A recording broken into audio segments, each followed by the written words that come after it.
I'm teaching you a lesson that is my right. Margaret screamed, her chest heaving. The slap was still stinging my cheek, and I could taste the warm copper of blood pooling under my tongue. My husband, Ryan, sat right there at the dining table, staring at his water glass, too cowardly to look at me. I wiped my lip with my thumb and looked at the red smear. I didn't cry. I looked at that blood with cold detachment, like I was auditing a bank statement that didn't add up. Without a word, I walked out the front door and drove straight to urgent care. Domestic assault, I told the doctor calmly. I need a full report and high-resolution photos for legal purposes. The split lip wasn't an injury anymore. It was the key to a protective order. Have you ever supported someone who treated you like an enemy? Tell me your story in the comments. I manage portfolios worth hundreds of millions of dollars. My job is to track assets, identify liabilities, and cut losses before they destroy a company. I can spot a rounding error in a spreadsheet from across the room. But for 3 years, I was blind to the biggest financial leak in my own life. I would leave my office in the financial district, where people stood up when I entered a room, and come home to a $2.5 million penthouse where I was treated like the help. The arrangement was supposed to be temporary. That was the lie Ryan told me when we got married. His parents, Margaret and Robert, had liquidity issues, a polite way of saying Robert had gambled away their business. To save face, they kept the deed to the penthouse in their name, so their country club friends wouldn't know they were destitute. But I paid the $12,000 monthly mortgage. I paid the condo fees. I paid for the groceries, the utilities, and Margaret's essential spa treatments. I was pouring water into a bucket with no bottom, convinced that if I just gave enough, they would eventually love me, or at least respect me. I was wrong. The breaking point didn't start with the slap. It started 4 hours earlier. I had come home early to retrieve my mother's emerald ring from the wall safe. It was the only thing she left me when she died. A vintage Art Deco piece, valued at $18,000. But to me, it was priceless. I opened the safe, and my stomach dropped. The velvet box was there, but it was light, empty. I walked into the living room. Margaret was sitting on the beige linen sofa, sipping a glass of wine that I had paid for. Robert was watching golf. "Where is it?" I asked, my voice shaking. "My mother's ring. It's gone." Margaret didn't even look up from her magazine. She took a slow sip of wine and shrugged. "Oh, that. I pawned it this morning. Robert and I needed some liquidity for a new investment opportunity." Investment. That was their code word for blackjack tables and bad stocks. "You stole it?" I whispered. "That was my mother's." Margaret finally looked at me, and her expression wasn't guilty. It was bored. "Don't be dramatic, Melissa." It was hideous, old-fashioned and clunky. "Honestly, you should thank me for getting rid of it. Besides, you've been stingy with the allowance lately. Consider it rent for living in my house." Rent. I paid $12,000 a month for a house I wasn't allowed to decorate, for a kitchen I wasn't allowed to cook in without criticism, and she called stealing my dead mother's heirloom rent. I looked at Ryan. He was standing by the balcony doors, refusing to meet my eyes. "Ryan?" I said. "Did you know?" "Honey," he mumbled, looking at his shoes. "It's just a ring. We can buy another one." Mom was really stressed about finances. "Let's just keep the peace." That was the moment the math finally cleared up for me. I looked at the three of them, the narcissist, the gambler, and the coward. They weren't family. They were a bad investment, a liability. And in my line of work, when you find a liability that is bleeding you dry, you don't negotiate, you liquidate it. I asked for the pawn ticket. That was when Margaret stood up, her face twisting into that familiar, animalistic rage, and raised her hand. But the slap didn't hurt. The slap was just the final signature on the audit. They thought they were putting me in my place. They didn't realize they had just handed me the weapon I needed to destroy them. I unlocked the penthouse door at 2 a.m. The apartment was silent, suffocated by the heavy velvet drapes Margaret insisted on keeping drawn. I walked into the kitchen, the moonlight cutting across the marble island, and there it was, Margaret's purse. A ridiculous, oversized Louis Vuitton tote that she'd bought with one of my emergency transfers last year. It was sitting right there on the counter, open, arrogant, unguarded. A few hours ago, I would have walked past it. I would have gone to the guest room, cried into a pillow, and wondered why I wasn't good enough. But the woman who walked out of that urgent care wasn't the same woman who had walked in. The slap had knocked the hope right out of me, and in its place, something cold and sharp had settled in. I grabbed a dish towel and laid it flat on the granite to dampen the sound. Then, I tipped the bag over. Lipstick, mints, a heavy keychain, and a thick leather wallet spilled out onto the cloth with a muffled thud. I opened the wallet, cashed my cash credit cards, and tucked in the very back flap, a slip of pink paper. I pulled it out. Main Street Pawn and Loan. Item: vintage emerald ring, Art Deco setting. Loan value: $4,000. She had sold an $18,000 heirloom for $4,000 just to get quick cash for the slots. The disrespect was so absolute it was almost impressive. I took my phone out and snapped a photo of the ticket, front and back. Then, I folded the ticket and slid it into my pocket. I didn't stop there. I knew Margaret. If she saw the slot was empty, she'd panic. I walked over to the junk drawer, found a pink sticky note, tore off a strip, the exact width of the pawn ticket, folded it, and slid it into the wallet slot. It wasn't perfect, but at a glance, it looked like the pink slip was still there. I put everything back in the bag exactly as it had been. Keys on the left, mints on top. Standing there in the dark kitchen, I felt a strange sensation wash over me. It wasn't fear. It wasn't even anger anymore. It was clarity. You see, in the corporate world, and in the wild, the most dangerous animal isn't the one roaring and beating its chest. It's the one that goes quiet. The one that stops struggling. When a predator goes silent, it means they aren't hunting for attention anymore, they're hunting for the kill. Anger is loud. Anger is messy. Anger makes you sloppy. But calculation? Calculation is silent. Calculation wins. I realized then that my emotions were liabilities. Margaret fed on my distress. If I cried, she felt powerful. If I argued, she felt justified. To destroy her, I had to starve her. I had to become a mirror, reflecting exactly what she wanted to see until she exposed her jugular. I went to the guest room, set an alarm for 6 a.m., and slept for 3 hours.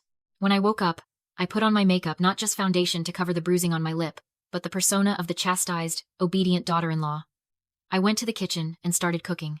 Bacon, eggs, freshly ground coffee. The smell wafted down the hallway, a peace offering made of grease and caffeine. Ryan came out first. He saw me at the stove and practically sagged with relief. "Oh, thank God," he whispered, coming up to hug me from behind. "I thought you left. I'm so glad you're being reasonable, honey. Mom is. She's just difficult when she's stressed." "I know," I said softly, flipping an egg. I shouldn't have pushed her. Then Margaret entered. She was wearing a silk robe, looking like the queen of a kingdom she didn't own. She saw the breakfast. She saw me, and she smiled, that smug, tight little smile of a bully who thinks they've won. "Well," she said, sitting at the head of the table, "I see you finally calmed down. Good. Drama gives me a migraine." "I'm sorry, Margaret," I said, pouring her coffee. "I was tired. I overreacted about the ring. We can figure it out." "It's just a ring, Melissa." She sniffed, taking a sip. "Don't be so materialistic." She drank her coffee, completely unaware that the woman pouring it had the pawn ticket in her pocket and a documented medical report in her purse. She thought she had broken me. She didn't realize I was just clearing the board for the checkmate. The binder hit the mahogany table with a thud that made the crystal wine glasses jump.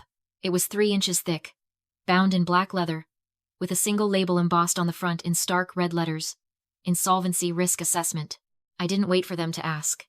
I sat down, opened the binder, and spun it around to face them. "I didn't just go to the hospital last night," I said, my voice grave.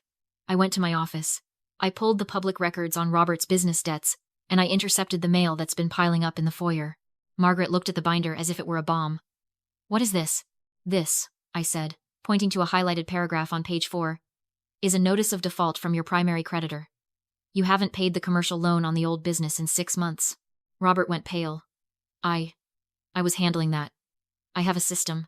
"Your system failed, Robert," I said, cutting him off with the precision of a surgeon. "I ran the numbers. You aren't just in debt. You are insolvent. And because your name is still on the deed to this penthouse, it is considered a recoverable asset." I flipped the page to a scary-looking email printout. It was real, a demand letter from a collection agency I'd found in the trash last week. But I lied about the timeline. "My contact at the bank tipped me off this morning," I whispered, leaning in. "They are filing for an immediate asset seizure.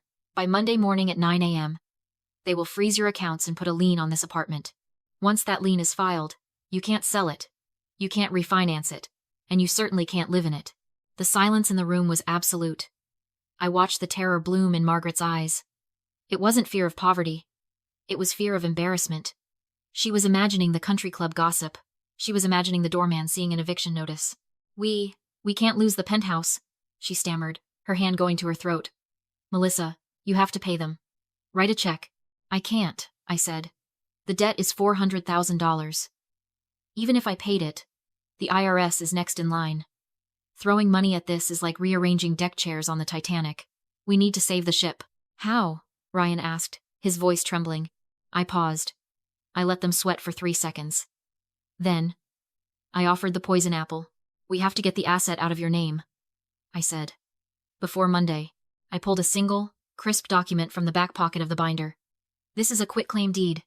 It transfers the property from you to me for a consideration of $1. Margaret recoiled.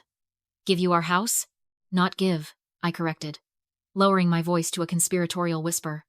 Hide. If the house is in my name, the creditors can't touch it. I have perfect credit. I'm clean. I hold the title as a shield. You keep living here. Nobody knows the difference. And when you settle the debts in a year or two, I transfer it back. I watched the gears turn in Margaret's head. She didn't see a daughter-in-law helping her. She saw a loophole. She saw a way to cheat the system. Greed and arrogance are blinding, and Margaret was currently staring directly into the sun.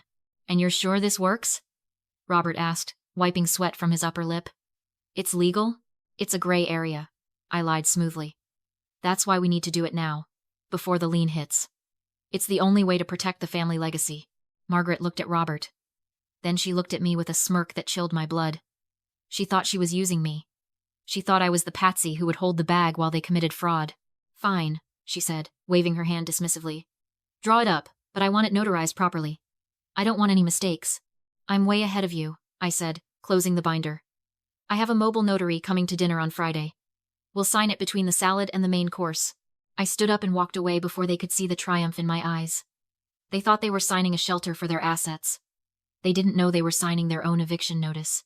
The roast chicken was golden brown. The wine was breathing in the crystal decanter. And the table was set for 5. It looked like a celebration. To me, it looked like an execution.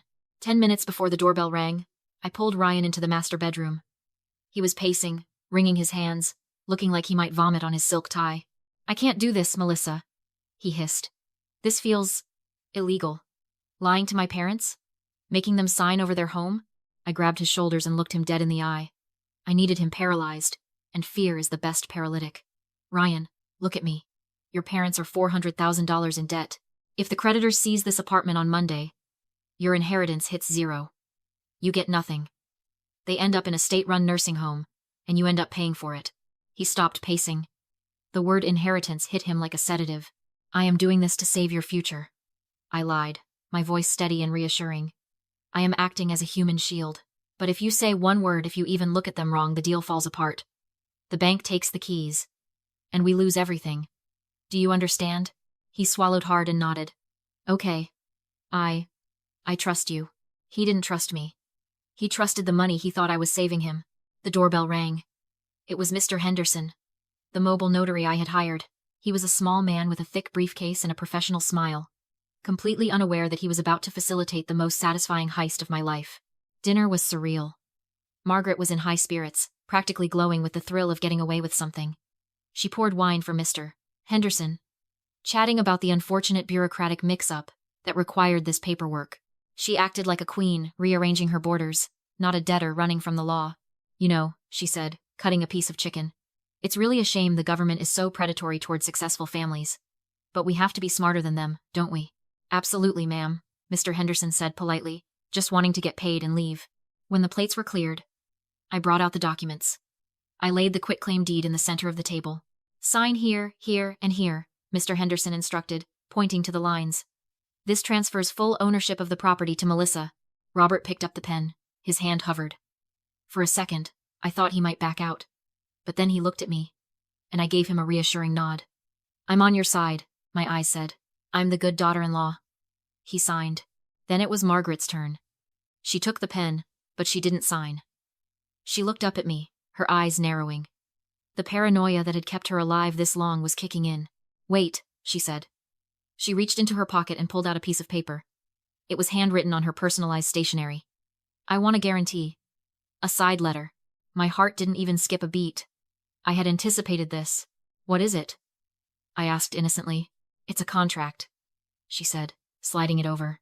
It states that you, Melissa, agree to transfer the deed back to us in exactly 6 months, once the audit is cleared.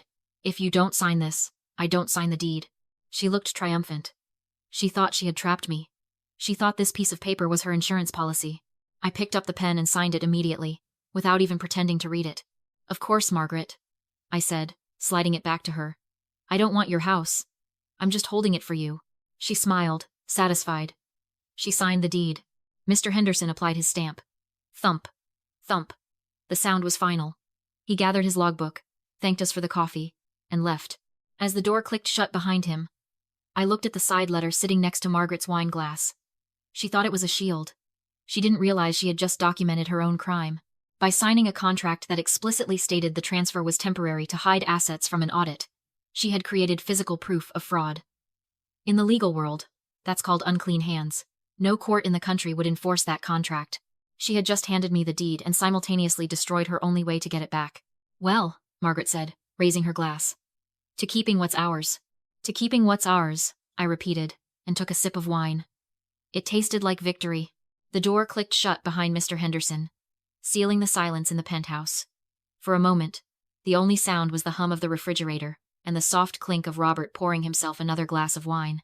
He looked 10 years younger. His shoulders relaxed, the color back in his cheeks. He thought he had just dodged a bullet. He didn't know he had just swallowed the cyanide. Well, Margaret said, settling back into her chair with a sigh of immense satisfaction. That was efficient.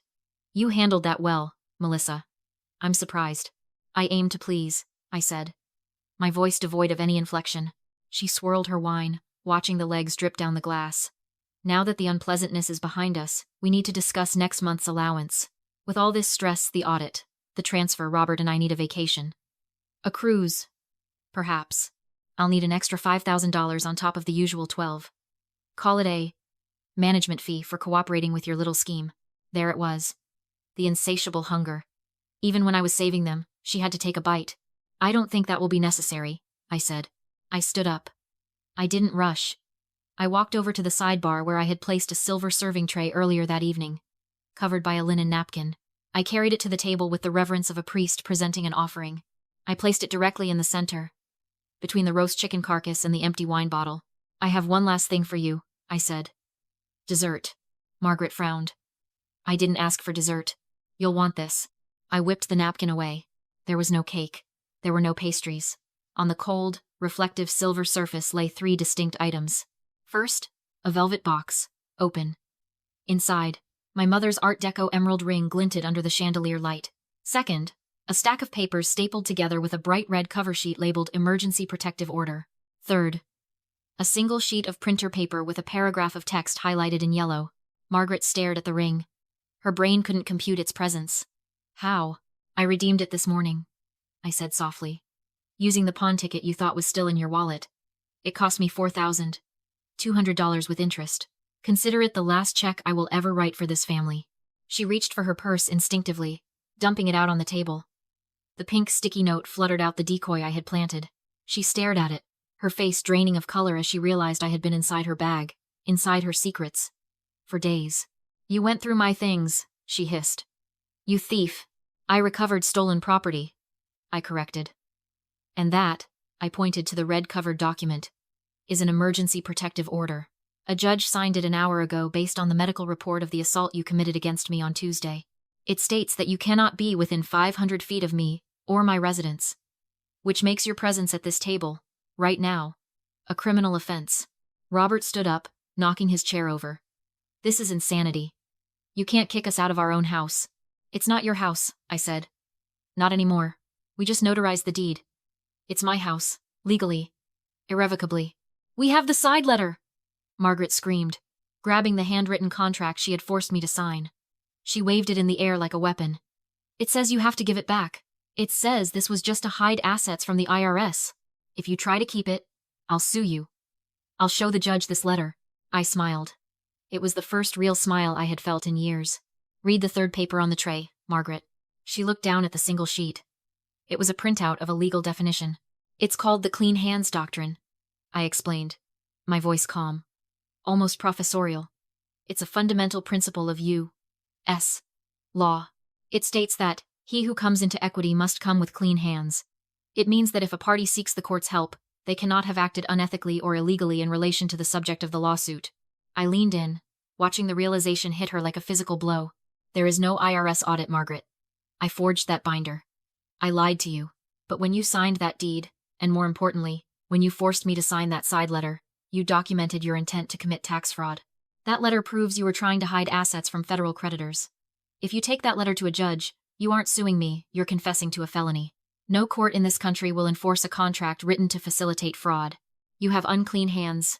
The law won't help you get the house back. It's mine. Forever. The silence that followed was absolute.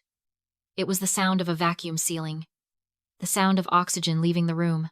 Margaret looked at the deed. She looked at the side letter. She realized she had built her own cage and locked herself inside. The rage broke through the shock.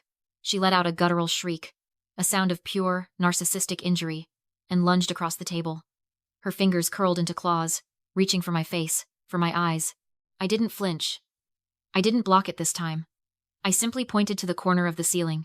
Smile, I said. She froze. A tiny red light blinked in the corner of the molding. A motion-activated security camera. You just attempted to assault me again, I said, while violating a protective order. On camera, and then, as if on cue, the sound rose from the street below the wail of sirens, getting louder, getting closer. I called them 5 minutes ago, I said, checking my watch. They make excellent time in this neighborhood. The heavy pounding on the door wasn't a request. It was a command. I buzzed them in. 2 officers entered, their presence filling the room with the scent of rain and authority. I didn't have to say much. I simply handed them the tablet streaming the footage from the corner camera. Margaret's face twisted in hate, her claws inches from my face. The violation of the protective order captured in high definition. The officer looked at the video, then at the paperwork on the table. He turned to Margaret. Ma'am, you are in violation of a court order. You have 15 minutes to pack essential items only. You need to vacate the premises immediately. This is my house, Margaret shrieked, clutching her pearls. I have a side letter. She tricked us.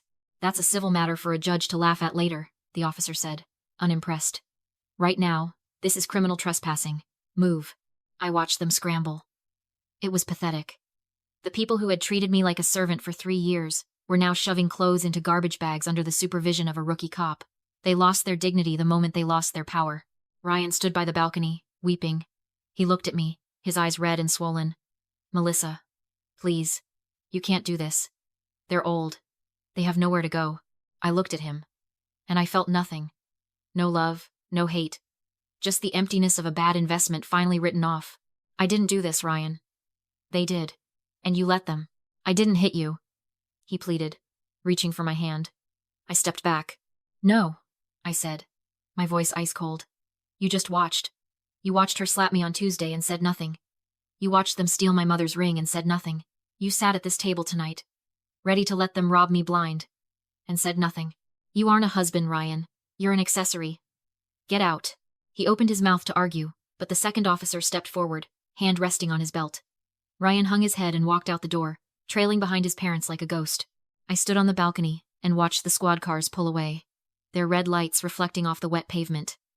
Then, I watched a yellow taxi take Ryan away, to whatever friend's couch would have him. I went back inside. The apartment was silent. For the first time in 3 years, the air felt light. I picked up the emerald ring from the silver tray and slid it onto my finger. It was heavy, cool, and solid. It fit perfectly. I walked to the kitchen and poured a cup of coffee. I didn't add milk. I didn't add sugar. I took a sip. It was bitter, strong, and exactly how I like it. If you enjoyed watching the Clean Hands Trap snap shut, hit subscribe. Next week, we have a story about a CEO who tried to fire his wife and forgot she owned the patents.